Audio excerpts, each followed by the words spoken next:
Bonsoir à tous, donc c'est toujours avec joie que j'aime vous retrouver sur les réseaux sociaux, on en a pris un peu l'habitude maintenant.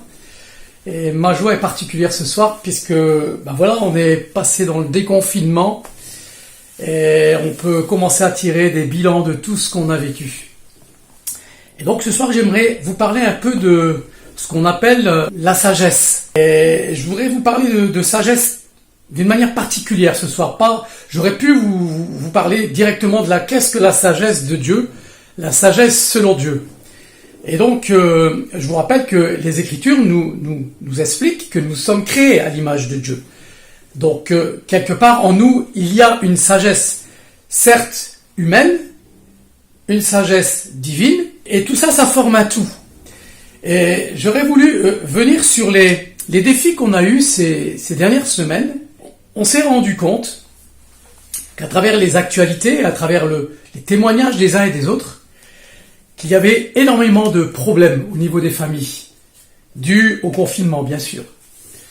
Donc, tout ça pour vous dire que quand on se retrouve dans des situations particulières comme celles qu'on a vécues et qu'on vit encore, puisque c'est quand même pas terminé, on se retrouve dans des situations qui révèlent un peu qui nous sommes au niveau caractère, au niveau de notre patience, au niveau de tout ce qui nous concerne, et surtout au niveau familial.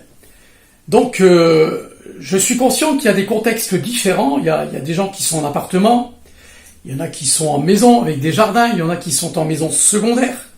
Il y a des plus pauvres, des plus riches, des moins riches. Donc, tout ça, j'en tiens compte dans ma réflexion. Et ce que je vais vous partager, c'est aussi du vécu. C'est pas seulement des choses que je vous lis. Et j'aimerais vous encourager à découvrir quelques clés pour découvrir et acquérir une sagesse que Dieu veut nous donner. En tant qu'enfant, déjà, même si on est en plein apprentissage, en tant que père de famille, en tant que femme au foyer et en tant que mari. Et donc, je vais commencer par vous lire un texte dans la parole de Dieu, pour ceux qui connaissent, et pour ceux qui connaissent pas, je vous encourage à lire ce livre, parce que ce sont quand même des repères. Qu'on croit ou qu'on ne croit pas, on aime tous avoir des repères. Il m'arrive d'acheter des livres sur le bricolage, et pourtant je suis pas un as du bricolage, mais je m'intéresse. Et je pense que, en lisant les Écritures, déjà, je suis convaincu que ce livre est quelque chose d'exceptionnel pour l'humanité et il est plein de conseils. Donc, je voudrais vous lire un texte qu'on trouve dans l'Épître de Jacques, chapitre 1, versets 2 à 5. Et ça, c'est pour remettre la base de cette exhortation d'aujourd'hui. Il est écrit « Mes frères, regardez comme un sujet de joie complète les diverses épreuves auxquelles vous pouvez être exposés, sachant que l'épreuve de votre foi produit la patience. Mais il faut que la patience accomplisse parfaitement son œuvre, afin que vous soyez parfaits et accomplir sans faillir en rien. » Et c'est là où c'est intéressant. Si quelqu'un d'entre vous manque de sagesse, qu'il la demande à Dieu, qui donne à tous simplement et sans reproche, et elle lui sera donnée. Donc je ne vais pas aller plus loin dans le texte, mais ici, on a une invitation à travers cette écriture sainte à demander la sagesse. Et cette sagesse, elle s'acquiert, mais il faut déjà la demander. Et donc, dans ce texte, il est marqué « si quelqu'un ». Ce quelqu'un, ça peut être un jeune enfant, ça peut être un ado, ça peut être un jeune marié, ça peut être un mari, une femme, chacun d'entre nous, chaque tranche d'âge de la société. Je voudrais continuer ma lecture toujours dans la parole de Dieu, dans le Nouveau Testament. Et je vais vous montrer 3 textes qui concernent toutes les personnes énumérées juste avant. Donc ici, dans Éphésiens 12, chapitre 6, versets 1 à 3, il est écrit « Enfants, obéissez à vos parents selon le Seigneur, car cela est juste. Honore ton père et ta mère, c'est le premier commandement avec une promesse, afin que tu sois heureux et que tu vives longtemps sur la terre. » Donc voyez déjà ici, on s'aperçoit que, bien sûr, moi je vais vous dire que Dieu nous parle à travers sa parole, mais je pense aussi à ceux qui ne connaissent pas le Seigneur qui n'ont pas la foi, vous avez ici quand même une recommandation et qui nous encourage en tant qu'enfants à obéir à nos parents. Et qu'on soit croyant ou pas, on a quand même une conscience, un jeune enfant a une conscience, il sait très bien quand il fait le mal, quand il fait le bien. Et là je m'adresse aux enfants à obéir à nos parents. Et les enfants qui m'écoutent, vous savez bien que nous, j'étais enfant avant vous, on aime bien une carotte comme on dit chez nous. La carotte, c'est la récompense. Et ici, vous en avez une belle. Et ça, c'est pour l'avenir, avec une promesse, afin que tu sois heureux et que tu vives longtemps sur la terre. Alors, je pense que tu crois ou que tu ne crois pas, ici, vous avez une promesse. Et je constate, j'étais enseignant pendant 14 ans, j'ai pu voir dans les classes où j'enseignais des enfants sages et des enfants pas sages. Et on voit très très vite les fruits. Et donc, quand vous êtes enseignant, on voit énormément de choses dans une classe. Et en même temps, on pense à nos propres enfants, si on en a. On se remet nous-mêmes en question parce qu'on était nous-mêmes en classe. Donc, je voudrais encourager les enfants, en ces temps de déconfinement maintenant, de dire, ça m'interpelle cette parole et je voudrais honorer mes parents. Et simplement dans l'obéissance. Je suis conscient que dans nos familles, il y a des problèmes. On a tous un arrière-plan. Peut-être difficile, peut-être pas. Mais on a tous quand même des défis devant nous pour chaque tranche d'âge.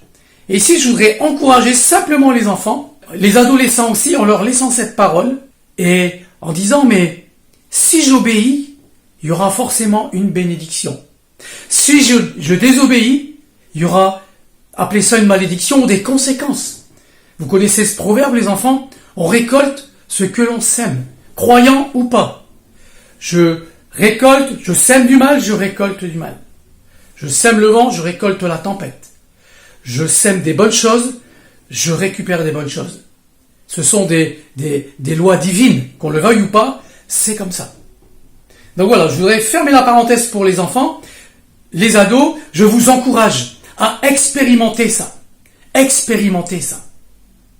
Et vous allez voir qu'il y a des choses qui vont changer. Et dans le confinement, et dans le déconfinement. J'ai souffert. J'ai entendu des reportages à la télé, des familles déchirées, des enfants qui étaient tapés par leurs parents, des femmes qui étaient humiliées par rapport à leur mari. Et je me suis dit, ces gens n'ont pas de sagesse. Ils n'ont peut-être jamais entendu qu'ils pouvaient acquérir cette sagesse. Et elle ne s'acquiert pas du jour au lendemain. Donc les enfants, je vous encourage, à travers l'épreuve que vous avez eue, comme on a lu dans le premier texte, à tenir compte de cette épreuve, afin de grandir dans cette sagesse. Et pour ceux qui ne connaissent pas encore le Seigneur, les enfants, les ados, je vous encourage à faire un pas de foi de ce côté-là, et dire, Dieu, est-ce que c'est vraiment toi qui parles? Mais cette sagesse, je veux me l'accaparer. Donc là, on va aller un petit peu plus loin, et là, je vais m'adresser au Père, avant de m'adresser au mari. Et juste après, au verset 4, il est écrit, toujours dans Éphésiens 6, « Et vous, Père, n'irritez pas vos enfants, mais élevez-les en les corrigeant et en les instruisant, selon le Seigneur. » Je ne sais pas si vous avez déjà regardé l'émission Super Nanny à la télé. C'est une dame, elle est connue partout en France et souvent on la réclame pour aller mettre de l'ordre dans les familles. Et elle apporte énormément de pédagogie.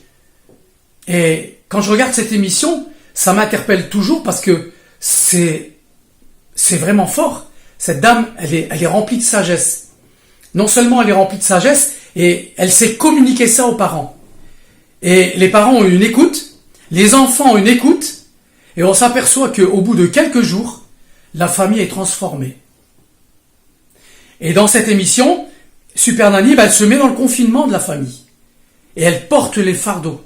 Elle porte les détresses, les joies, etc., etc. Mais il y a un fruit. Et tout en éduquant les enfants, elle éduque aussi les parents. Et on se rend compte que les enfants, comme les parents, doivent être éduqués et les papas ont une place importante. Si j'ai des souffrances dans ma vie qui ne sont pas été réglées, je peux amener ces souffrances à mes enfants.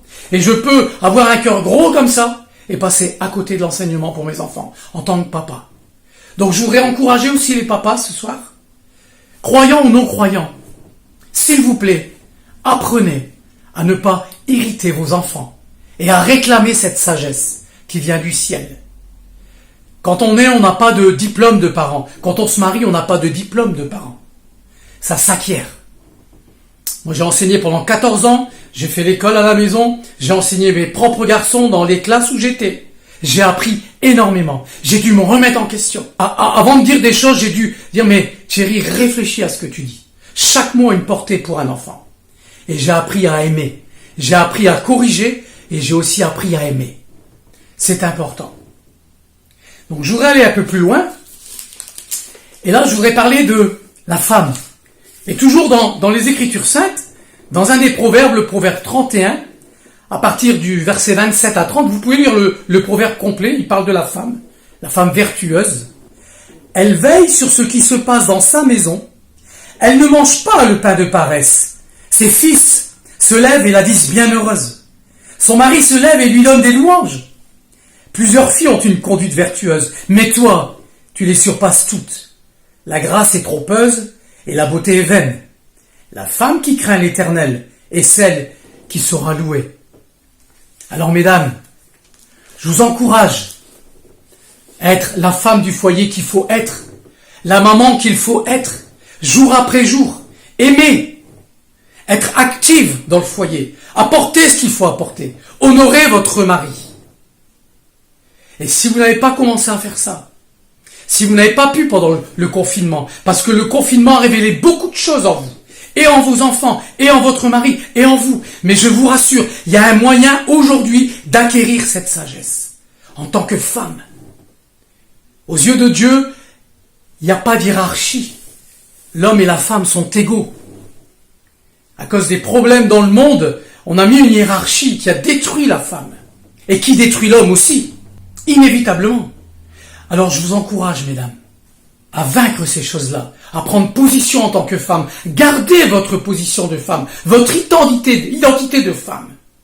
Une femme, elle est là pour couver ses enfants, comme une poule. Vous avez déjà vu une poule, les poussins, ils la suivent, parce qu'il y a une entente.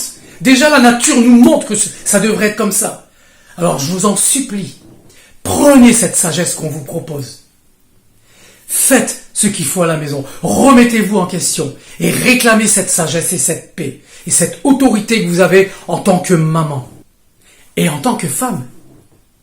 Combien font l'erreur de ne s'occuper que de leurs enfants, laisser tomber le mari? Mais là aussi, c'est une erreur. Si le couple ne va pas bien, les enfants n'iront pas bien. J'ai 36 ans de mariage. On a eu 4 garçons, ils sont tous majeurs aujourd'hui. Et je peux vous assurer que pourquoi on a tenu bon? Parce qu'on s'est remis en question.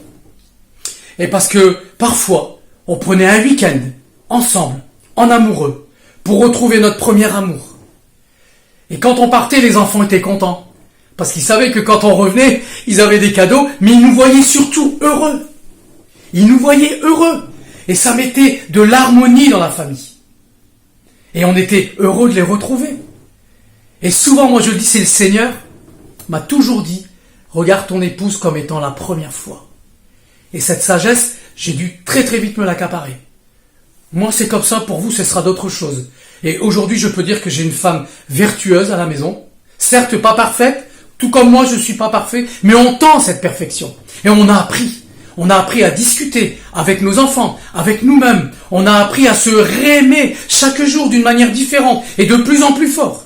Je rentre pas dans les détails, ce serait beaucoup trop long, mais peut-être qu'à l'occasion, ce sera l'occasion d'une exhortation dans ce domaine-là. Et là, maintenant, je voudrais aussi parler au mari, parce que nous sommes quand même le pilier de la famille, c'est écrit, c'est comme ça, et on a une redevance envers nos enfants, et surtout envers notre épouse. Et là, je voudrais venir dans Éphésiens 5, au verset 28 à 33, c'est ainsi que les maris doivent aimer leur femme comme leur propre corps. Celui qui aime sa femme s'aime lui-même, car jamais personne n'a haï sa propre chair. Mais il la nourrit, il en prend soin, comme Christ le fait pour l'Église. Parce que nous sommes membres de son corps. C'est pourquoi l'homme quittera son père et sa mère et s'attachera à sa femme. Ils deviendront une seule chair. Ce mystère est grand, et je dis cela par rapport à Christ et à l'Église. Et là, on remet une couche. Du reste, que chacun de vous aime sa femme comme lui-même et que la femme respecte son mari. Vous voyez, dans ces textes, on a tout. Il faut pas seulement les lire. Moi, je les lis avec joie, je les lis avec légèreté, parce que je vis ça. Je vis ça depuis des années. J'ai appris à fermer ma bouche quand il fallait la fermer. J'ai appris à prendre des positions. J'ai appris à lutter contre les combats. J'ai appris à lutter quand il y a des épreuves. C'est le premier texte qu'on a lu dans l'épître de Jacques. Regardez les différentes épreuves comme des occasions à acquérir la sagesse. Là où vous êtes, là dans votre tranche d'âge. Et je peux vous assurer que si vous mettez ça en pratique, l'atmosphère de la maison va changer. Vous allez tirer des conséquences positives du confinement et du déconfinement. Parce qu'en fait, cette sagesse, elle est donnée pour tous les jours. Parce que tous les jours, même après le déconfinement, vous aurez des défis. Vous aurez des caps à passer. Et cette sagesse, elle se réclame. Alors pour ceux qui ne sont pas croyants, je vous encourage à mettre en pratique, un peu comme font ceux qui font avec Super Nanny. Ils écoutent, ils en tiennent compte. Et puis on se rend compte que les choses bougent. Mais derrière cette sagesse, il y a autre chose. Et la plus grande des sagesses, et j'en terminerai avec ça. La plus belle des sagesses, c'est la folie de la croix, et j'y reviendrai à chaque fois. Dieu a tant aimé le monde, qu'il a envoyé son Fils unique, Jésus-Christ, afin que quiconque croit en lui ait la vie éternelle et ne périsse pas. La plus grande des sagesses que vous pouvez vous acquérir, c'est reconnaître la folie de la croix, et reconnaître par la foi que Jésus est mort pour vous, et qu'il veut vous donner la vie éternelle. Et j'aimerais que vous ne passiez pas à côté de cette sagesse-là. J'aurais pu parler de différentes manières de la sagesse, mais c'est vraiment ce que j'avais sur mon cœur. Je voulais que ça soit une sagesse adaptée à cette époque, à travers le coronavirus, à travers tout ce que le monde a vécu. Et je vous encourage à tenir compte de cette épreuve, parce qu'il y en aura d'autres. Mais si vous avez appris, vous allez grandir, et vous verrez les autres choses différemment. Les autres problèmes, les autres conflits qui se passeront dans le monde. Vous aurez une paix qui va venir sur vous. Et cette paix, c'est la sagesse qui vient d'en haut. Voilà, j'en ai terminé. Je vous souhaite le meilleur pour les jours qui viennent. Je vais encore remettre toutes les familles dans le nom de Jésus. Seigneur, je proclame ta bénédiction sur les familles, sur la France, sur le monde, Seigneur. Et que tous ceux qui entendent, Seigneur, ce message, réclame cette sagesse. Dans le nom de Jésus, Amen. À très bientôt.